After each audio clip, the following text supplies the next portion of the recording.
Yo, what's good? Your 413 here back in the day, and today I'm going to really quickly run through all the brand new Car Pass cars coming to Forza Horizon 5 during this Series 2 update. And starting things off, we have this, the 2018 Audi TTRS, which is one of the most up-to-date versions of any Audi that we have in the game. In fact, it is the newest Audi that we have in this game at this moment. Audi recently underwent a new design change, so I'm very happy to see one of these. It has a 5-cylinder engine with 394 horsepower, which is 60 more than the original. Moving down the line, we have the Ferrari Monza SP2, which is a really exclusive, very expensive Ferrari.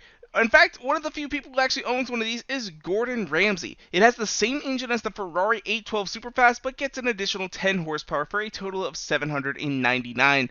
Then we have the Ferrari FXX Xk Evo, which is a track-only version of the LaFerrari, and this is an updated version of the FXX-K. This thing is 198 pounds lighter than the FXX-K and has significantly more downforce. Then lastly, in Ferrari, we have the 2017 Ferrari J50, which is essentially a rebodied version of the Ferrari 488. This thing is crazy. It was actually built for the Japanese market to essentially celebrate how long Ferrari has been in the Japanese market, and to celebrate, this is a Targa top version of the 488, which is honestly amazing. We need more Targas. Hashtag more Targas. Then we move to Jaguar, where we have the 1993 Jaguar XJ220S TWR. This thing is a crazy version of the original Jaguar XJ220 and has an additional 140 horsepower and has been significantly lightened for a grand total of 680 horsepower with a top speed of 228 miles per hour. Then as well, we had the 1966 Jaguar XJ13. Only one of these was ever made, and actually it was crashed. Luckily though, somebody fully restored the vehicle, and at one point in time was offered more than $7 million for the car in 1996, which at the time was more expensive than a Ferrari 250 GTO.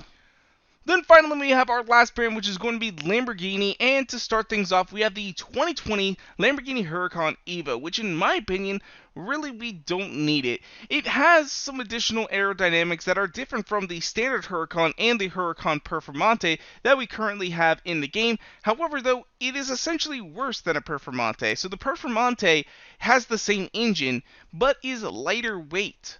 So the Huracan Evo is heavier and thus essentially slower. The main difference is in the engine noise, where the Evo has a more mechanical noise. So we're going to end up seeing if Forza ended up changing it. That would be very nice to see if they actually do that. Then finally we have the 1973 Lamborghini Espada 400 GT, a 4-seater Lamborghini essentially. Honestly, I'm not a huge fan of these, but apparently this one, being the Series 3, is the most sought after version of the Espada by collectors. It's not a terrible looking car, but in my opinion, I'm just not that into it. Just not that into it. So anyway, though, that's where we're going to wrap things up for today. If you guys want to, you can follow me on Twitter and Instagram at twitter.com/Gurf413 and Instagram.com/Gurf413. And if you guys like this video, go make sure to hit that like button down below for us, because you already know your support is so greatly appreciated. And make sure to subscribe when videos come out all the time. Thank you guys so much for watching. Peace out.